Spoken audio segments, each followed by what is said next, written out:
inovação e design thinking em saúde, o paciente no centro da clínica. E como palestrante, nós temos o professor Adriano Amaral Calirô, da UF. Ele é pesquisador no grupo de produção integrada da COP, UFRJ, mestre em sistema de gestão pela Universidade Federal Fluminense, possui MBA em gestão e organizações da UF e pós-graduado em design estratégico pela Escola Superior de Propaganda e Marketing, ESPM. E é graduado em design pela Universidade Veiga de Almeida. Já participou de diversos projetos de pesquisa, com vasta experiência no campo de design e saúde humana.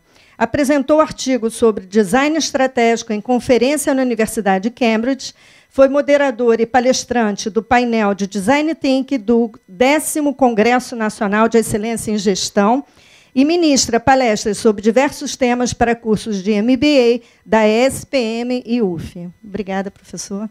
Boa tarde. Bem. Deixa eu só me acostumar com a tecnologia aqui.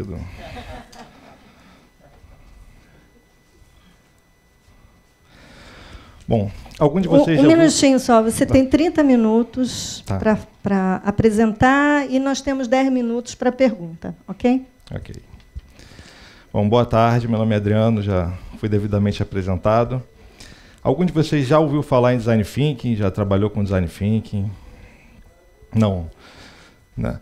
Bom, é uma metodologia recentemente nova, começou na década de 90, apresentada por Peter Rowe, e virou capa de diversas revistas de gestão, por exemplo, essa que está ilustrada aqui é de setembro, da Harvard Business Review. Então, o que é design? Design é um termo que desenho italiano, projeto em inglês, e a gente escuta design já tem uma ideia de coisas estéticas, né, de produtos, de jogos, moda, né? Mas, na verdade, design é projeto, seja de produto, gráfico, serviço, comunicação, web, moda, dentre outros. E, mais recentemente, o design entrou no campo da estratégia. E o Design Thinking, então, é a forma pela qual os designers resolvem problemas, né? Essa questão do design estratégico, ela está ganhando uma certa força na Sony, Lego, várias... o Design Thinking chegou na alta gestão de várias organizações. Antigamente, o design estava restrito, digamos assim, a inovações em produtos, serviço, inovações operacionais. E agora, sim, a gente já vê na gestão, na estratégia, no planejamento estratégico. Então, o Design Thinking entrou em todos os aspectos organizacionais. Bom, o que difere o Design Thinking de outras metodologias de solução de problema? Eu vou apresentar algumas das premissas básicas, né, que eu chamo do Design Thinking. Então, a empatia. O que é a empatia? A capacidade de você entender o seu cliente, de você tentar sentir como ele sente, de você ouvir o que ele ouve, de você ver o que ele vê. Nesse caso, essa figurinha foi feita uma pesquisa para o HC4, que é o Hospital de Cuidados Paliativos do INCA, ali em Vila Isabel.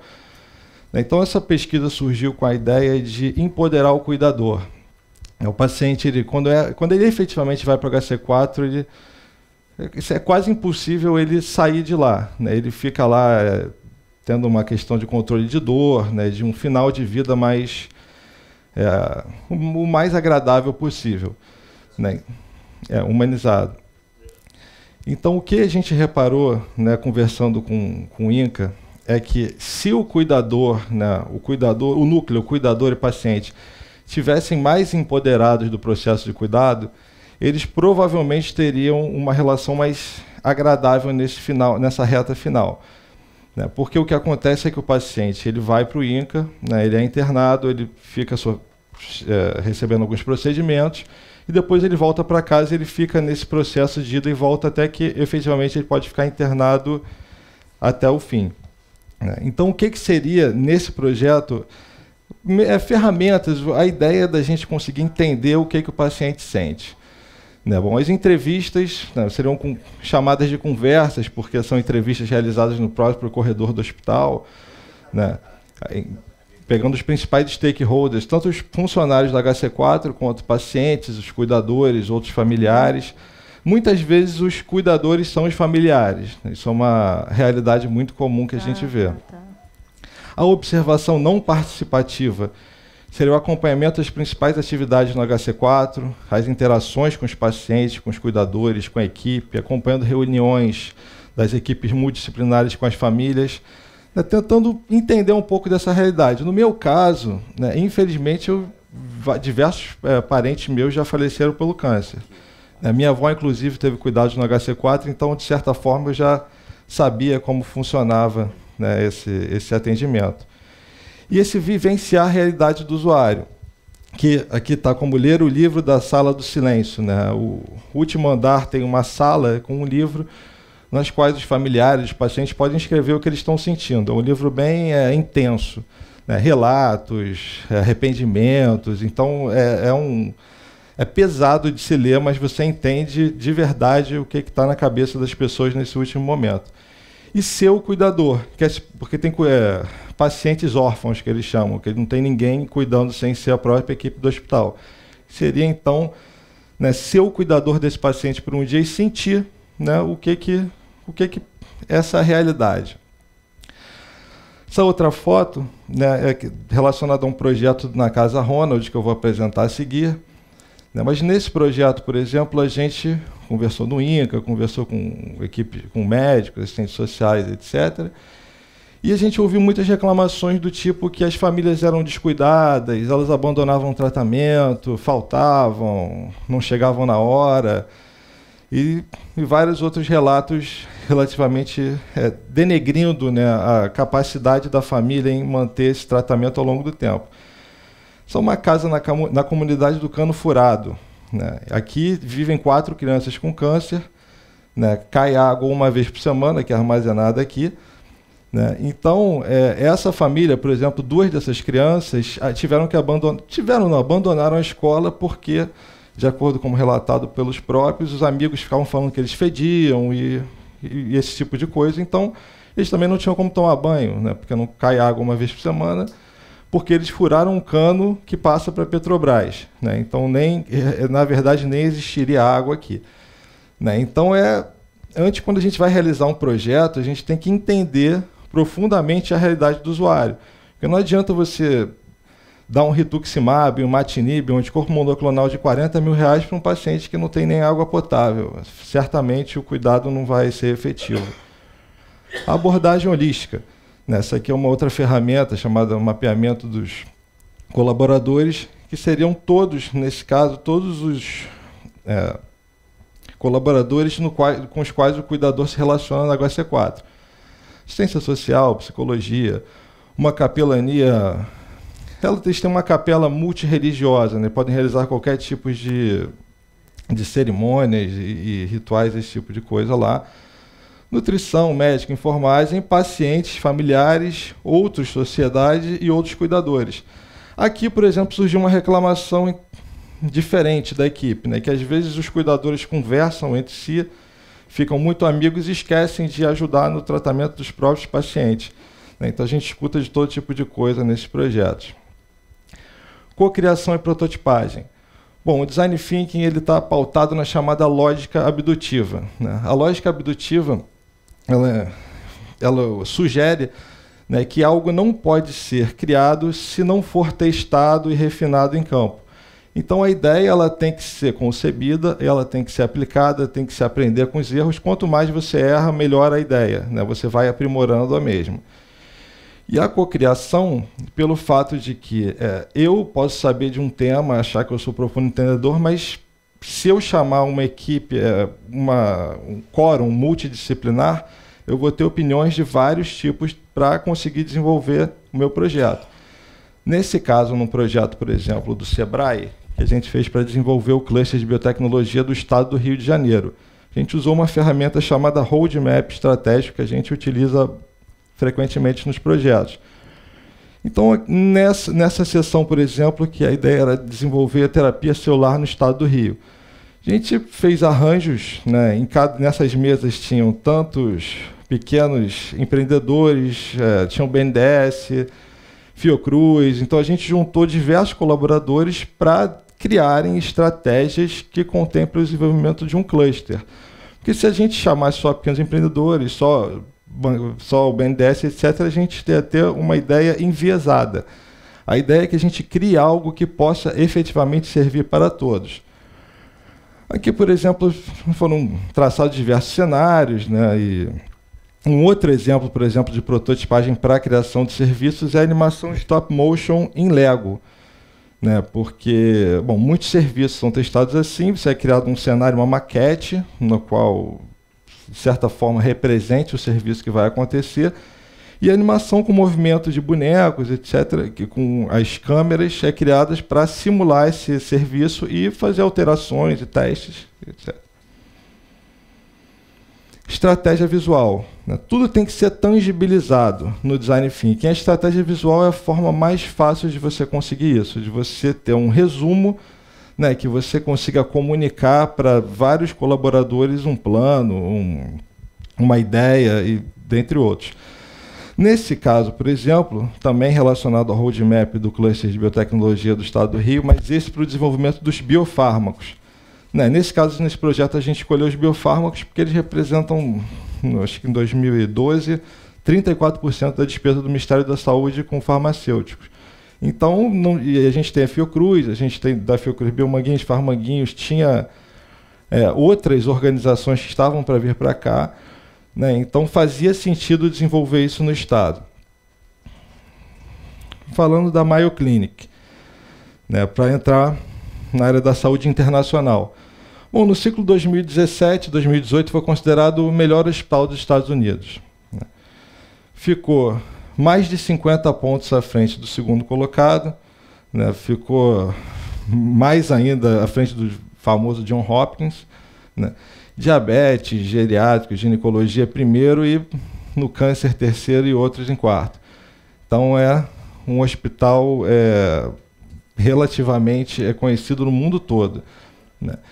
Falando da lógica de inovação da Mayo Clinic, eles têm o Center for Innovation, que foi criado depois de um projeto com a IDEO, que é um núcleo de inovação interno que desenvolve constantemente novas ideias. E ele utiliza o Design Thinking para esse processo. O Design Thinking, se vocês botarem na internet, vocês vão achar diversas figuras, propostas de metodologia, da IDEO, a Design Council, que eu vou falar a seguir. Essa, no caso, é uma própria que eles desenvolveram, mas todas seguem a mesma lógica, né? Primeiro você entende, né, o problema, a estruturação e planejamento, alguns chamam isso de pré-projeto, outros só e simplesmente consideram isso como uma etapa inicial. Pesquisa e experimentação, onde você vai num ciclo testando, tendo insights, testando novas ideias, testando. Sintetiza, né, vai para uma prototipagem mais avançada e efetivamente você implementa isso no hospital e na clínica que fizer algum sentido. Aqui é uma das salas que eles têm, né, eles montam, né, chamam de Design Clinic, eles têm várias estruturas adaptáveis para testar esses serviços. Tem parcerias com outras instituições, por exemplo, aqui, ligadas somente ao cuidado de idosos, né, que eles testam em campo, né, novos produtos, novos serviços. Então, essa metodologia já está profundamente difundida no mundo, né, como uma proposta para você criar produtos, serviços, estratégias que estejam realmente alinhados com o que faz sentido para os pacientes. O duplo diamante, né? Em 2005, o Design Council, né, eu tive a oportunidade de ir lá quando eu fui apresentar o artigo na Universidade de Cambridge. Tomei um monte de porrada dos caras lá, aprendi um monte de coisa, né, fui bastante criticado, o que foi ótimo, porque quando eu fui na conferência eu já mudei todo o meu discurso. Mas então, o que é essa figura? Nessa figura, ela sintetiza o processo de criação do design com 2 diamantes. O primeiro diamante, para você compreender, não vou botar a mão, senão vou bloquear a imagem. Você compreende, define e confirma o problema no primeiro diamante, né? Tem essa definição, que é o que você vai querer desenvolver, o que vale mais a pena, o que faz mais sentido para aquele momento. E o segundo diamante você cria, testa, aprimora as soluções e efetivamente entrega. Então, na primeira das 4 partes que é descoberta, que são onde os insights são desenvolvidos, na mente aberta, diversas ferramentas para você entender. Aqui tem pesquisa de satisfação, observação, o chamado shadowing, que é onde você vai efetivamente seguindo o paciente ou o funcionário. Em cada etapa dessa tem diversas ferramentas, o que o Design Thinking apresenta, E o Design Thinking trabalha sempre também com ferramentas cruzadas. Então, como é uma lógica de pensamento aberta, eu posso me apropriar de uma ferramenta do Lean, usar um 5S, ou no desenvolvimento de centro cirúrgico, por exemplo, fazer um sequenciamento. Ele comporta, né, você encaixar partes que compõem um projeto completo. O Design Thinking é aplicado ao projeto Reconstruir, né, que foi na Casa Ronald, que é o projeto Reconstruir já existia, um projeto da Casa Ronald com o INCA, que ele tem o objetivo de tanto, né, bom, voltando para aquela imagem, né, vou até adiantar aqui que tem duas. Isso aqui era a casa do Pedrinho, né? Casa do Pedrinho tinha câncer, preencheu um formulário da assistência social na Casa Ronald. Uma casa com um quarto, moram 8 pessoas, mas você não consegue ter noção que moram 8 pessoas num lugar assim e que esse banheiro, por exemplo, é compartilhado por outras 3 casas. Né? Mãe do Pedrinho, usuária de crack, o pai morreu. Né? Então, as histórias mais tristes possíveis, quando a gente chegou para visitar, Pedrinho estava rachando um pão com um cachorro e você não tem nem como tentar falar para o Pedrinho não fazer isso, porque é o único pão, né, que tem naquele dia, provavelmente. Então, quando a gente mostrou essas fotos, né, para o INCA, para a própria Casa Ronald, que passaram a acompanhar essas visitas, foi um impacto muito grande. Né? As pessoas não tinham ideia que se morava nessas condições. Né? Então, um paciente que, como eu mencionei anteriormente, não adianta você dar um anticorpo monoclonal de R$40 mil, um paciente que não tem água potável, um paciente que dorme em cima de uma esponja grande, rachando com outras 3 crianças.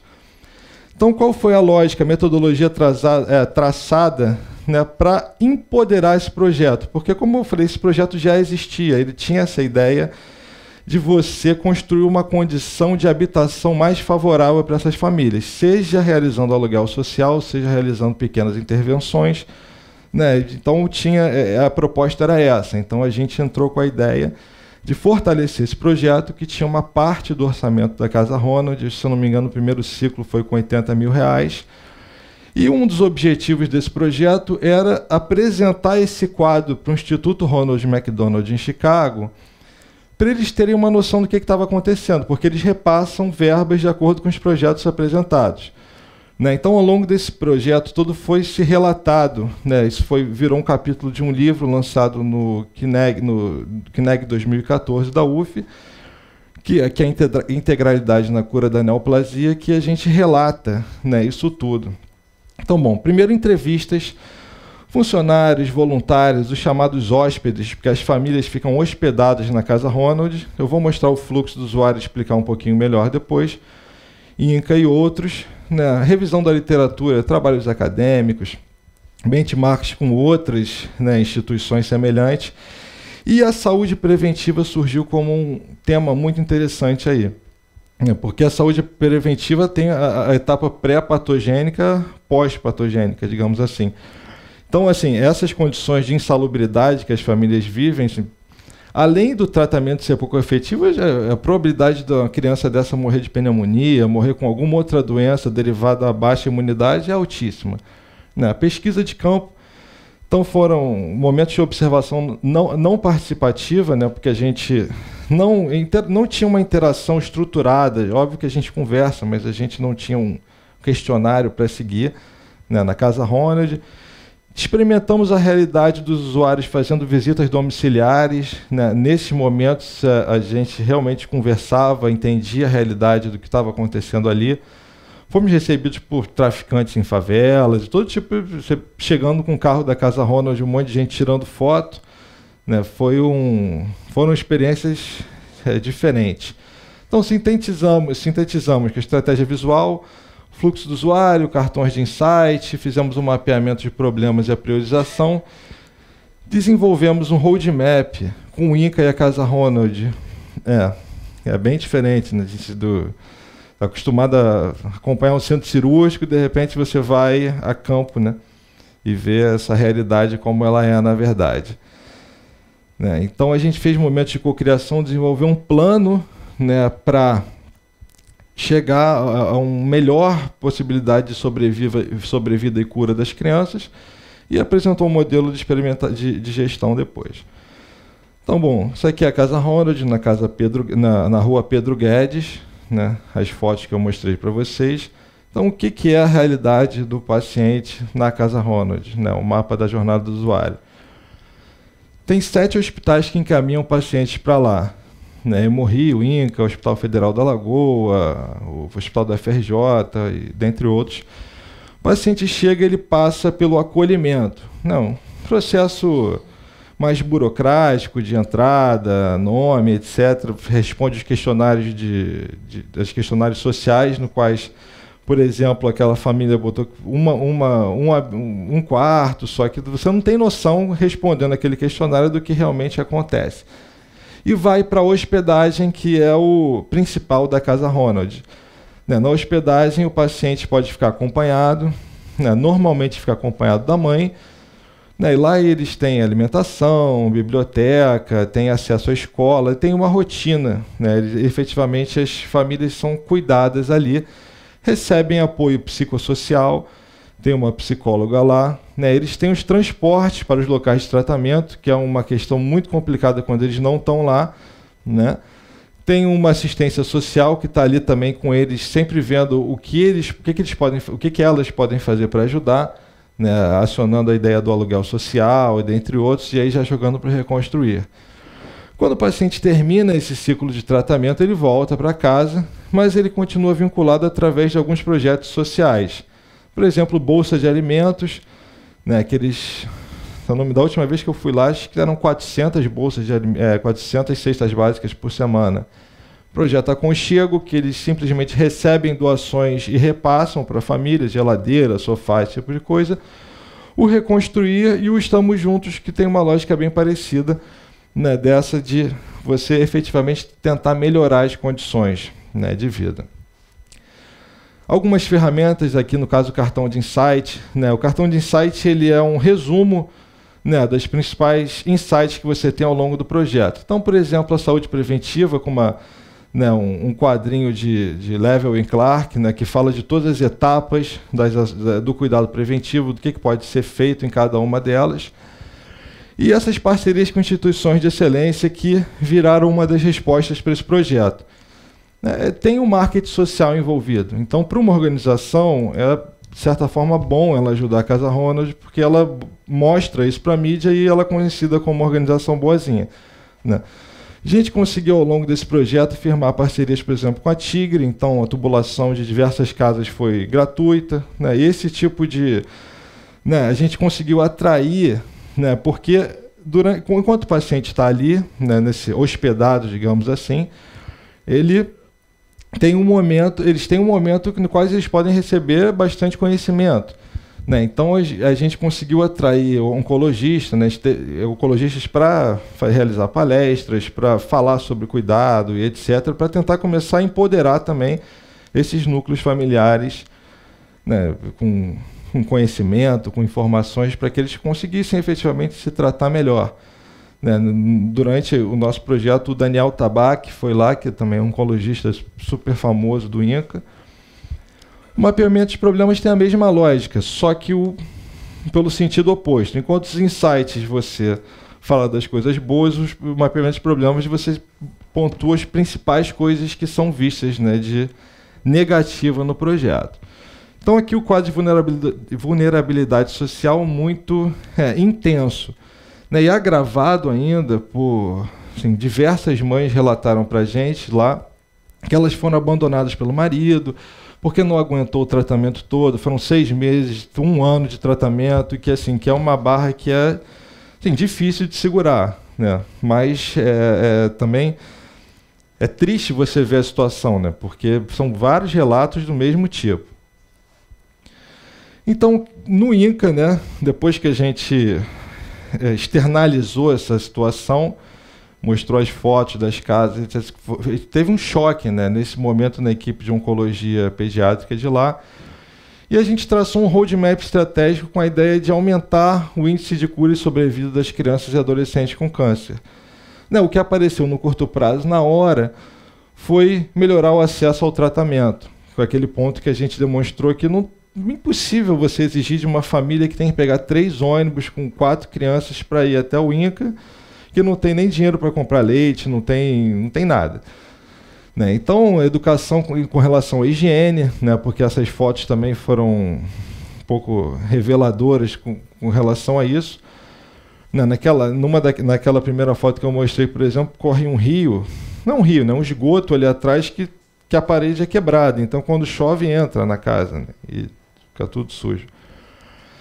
Bom, enfim, né? Nesse caso do roadmap, né? Como eu não vou me aprofundar nessa ferramenta, o roadmap tradicional, digamos assim, ele trata em 3 macro camadas. A primeira são os objetivos que você quer chegar, pode ser mercado, isso pode ter vários nomes diferentes.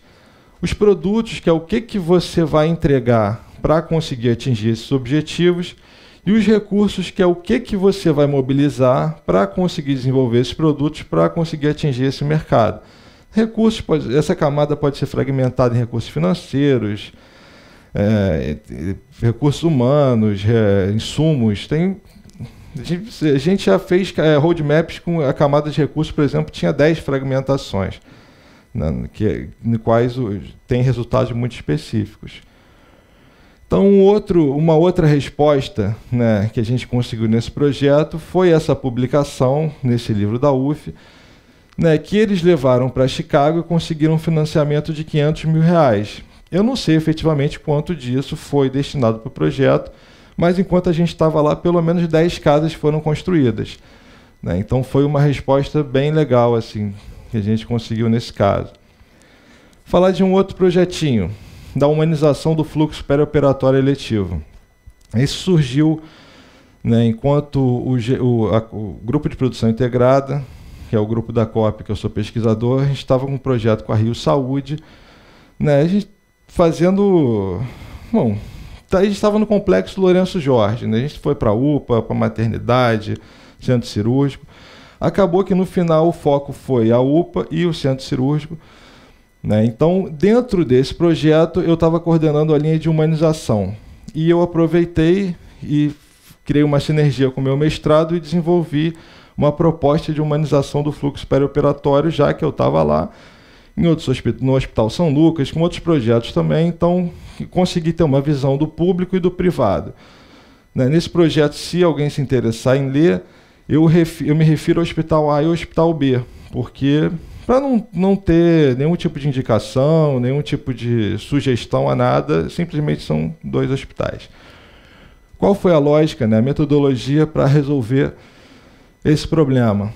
Bom, revisão da literatura é quase que cultural de um grupo de pesquisa. Se você vai entender um problema, você vai pesquisar o que já foi estudado sobre isso. Né, então, foi construída uma ideia do estado da arte do design thinking, da humanização, perioperatório, né, e não tinha nenhuma aplicação específica do design thinking para a humanização do perioperatório. Né, foram encontrados zero resultados na revisão sistemática para isso. Então, foi um objetivo interessante e se avançou. Né.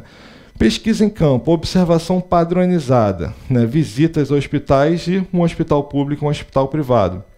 A ideia... né, de você construir uma visão que, infelizmente, é quase o oposto. Né? Enquanto no hospital público, por exemplo, tem cirurgias que são canceladas pela falta de maqueiro, né? O hospital privado, a gente não tem esse tipo de problema. Né? A síntese, que foi estratégia visual, né? Entrando num resumo do fluxo perioperatório e do que seriam as necessidades do paciente ao longo desse fluxo. Desenvolvimento que tiveram 2 momentos de prototipagem, né? Foram a prototipagem em campo, no centro cirúrgico especificamente. Primeiro, com um critério de formação dos profissionais de 5 anos, foram entrevistados 4 cirurgiões, 4 anestesistas, 4 enfermeiros, 4 técnicos de enfermagem. Então, eu chegava nos hospitais, né, em torno das 7 horas da manhã, que tinha um período entre 7 e 9 que não acontecia nenhuma cirurgia. Em 7, começava o setup das salas, as equipes chegavam, os cirurgiões só chegavam depois, então era um momento que eu conseguia abordar os profissionais em campo de uma forma mais tranquila. Segundo momento, que foi uma entrevista, né, mais específica, né, com profissionais que já tinham pelo menos 15 anos após a especialização, Esse anestesista aqui foi o professor Leonardo Carap, que foi um grande colaborador da minha pesquisa nessa reta final, né?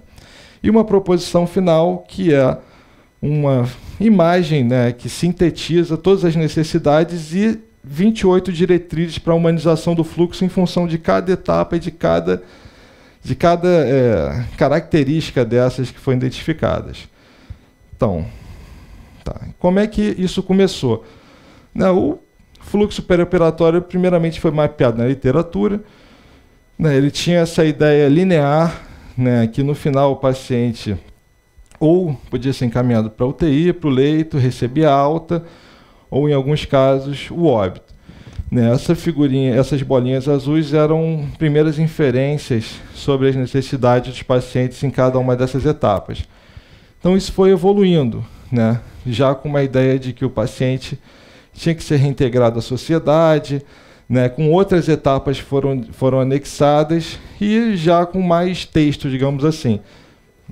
Porque, como eu falei, eu levava isso vazio para o centro cirúrgico e ia preenchendo com as opiniões dos profissionais. Teve muita reação, assim, principalmente dos cirurgiões, que a gente já opera seres humanos, o que é humanizar, o que a gente já faz, tem sempre esse tipo de comentário. Então, a evolução disso foi, primeiramente, essas foram as 16 etapas que foram as etapas finais, digamos assim, atingidas no projeto. Primeiramente, tem a etapa pré-operatória, que tem o diagnóstico, consulta com o cirurgião.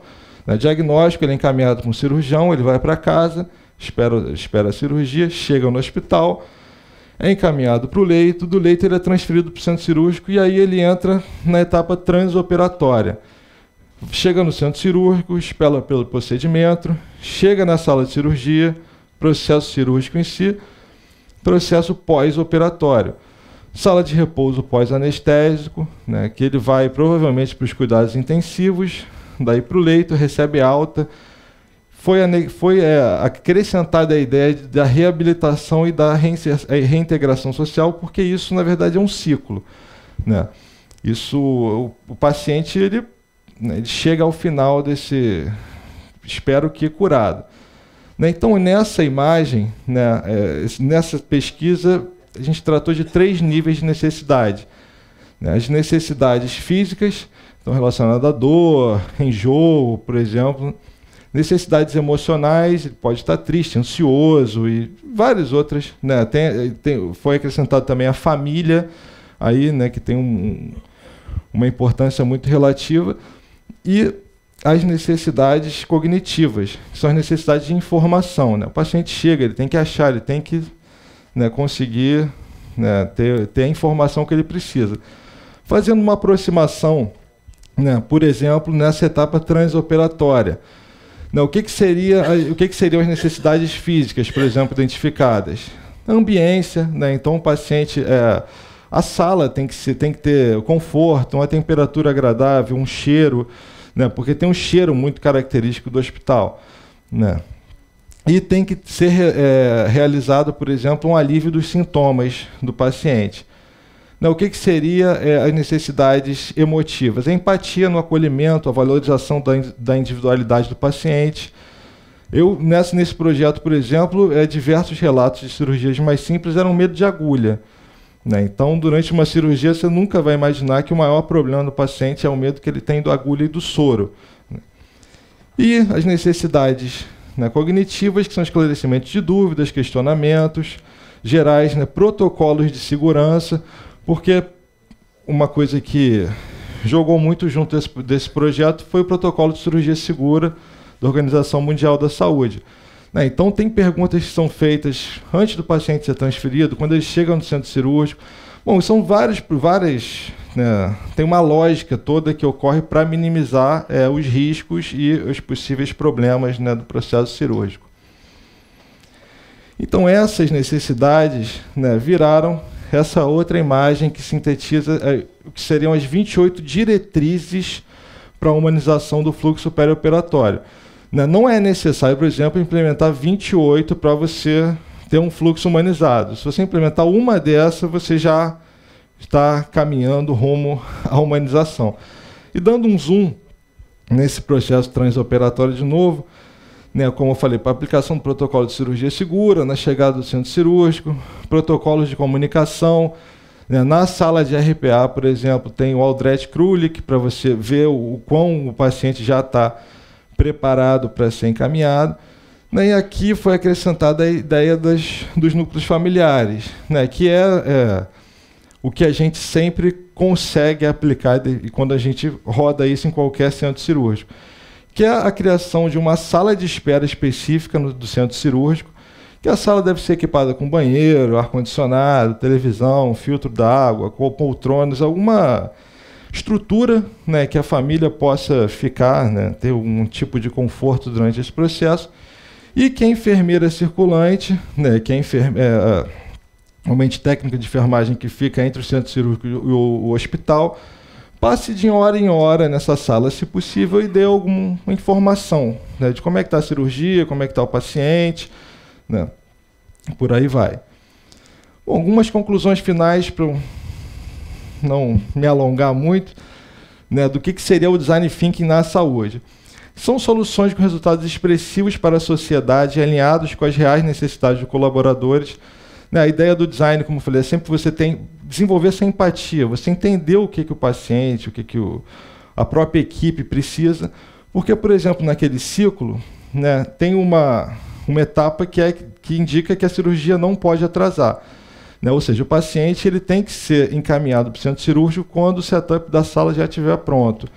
Né, uma coisa que a gente viu em alguns casos é que o paciente vai para a sala de repouso pós-anestésico, antes de ser operado, é quase que uma realidade unânime essa, né? Então ele fica em contato com os pacientes que já passaram pela cirurgia, então muitas vezes tem essa paciente ansioso com que está sofrendo dor ou que tem esse contato que não deveria acontecer, né? E só quando o paciente é transferido para o centro cirúrgico que o setup da sala é feito, que as caixas são conferidas, então a gente acompanhou muitos casos que foram cancelados nesse meio tempo. Né? Então o paciente ele teve que ir para o hospital, passar por toda a preparação, foi de maca até o centro cirúrgico, chegou lá e não foi operado, teve que voltar para casa e ter cirurgia remarcada, né? O que é um absurdo, né? Pela ótica da humanização. Então, soluções majoritariamente com baixo custo de desenvolvimento e implementação. Por que majoritariamente? Em alguns casos, pode ser necessário a implementação de um software específico, por exemplo. Falando do centro cirúrgico do Lourenço Jorge, a gente fez o sequenciamento do centro cirúrgico, integrou isso a um sistema digital, né? Então, a gente tem a visão pelo iPad do que ele vai operar, isso vai para a Secretaria de Saúde. Então, essa integração, obviamente, não foi uma coisa barata de ser implementada, mas foi um caso específico, uma demanda específica, né? E isso pode ocorrer ou não. E é uma metodologia com amplo escopo de utilização, que é adaptável de acordo com o problema em questão. No caso da Casa Ronald, por exemplo, teve um contato muito maior com a filosofia, com a psicologia, com essa lógica da saúde preventiva. No caso da humanização, a literatura de centro cirúrgico, outros projetos como o Cluster de Biotecnologia do Estado do Rio, que a gente mergulhou nos clusters industriais, cadeia de valor, cadeia de suprimento, fez um mapeamento disso tudo, né? Chegou à conclusão, por exemplo, que 1% dos insumos só são nacionais, 99% são importados. Né? Então, cada projeto exige uma resposta diferente, né, que pode se aproveitar, digamos assim, de qualquer outra ferramenta ou metodologia ou conhecimento que exista na ciência. É isso. Perguntas? Ainda temos um tempinho para pergunta.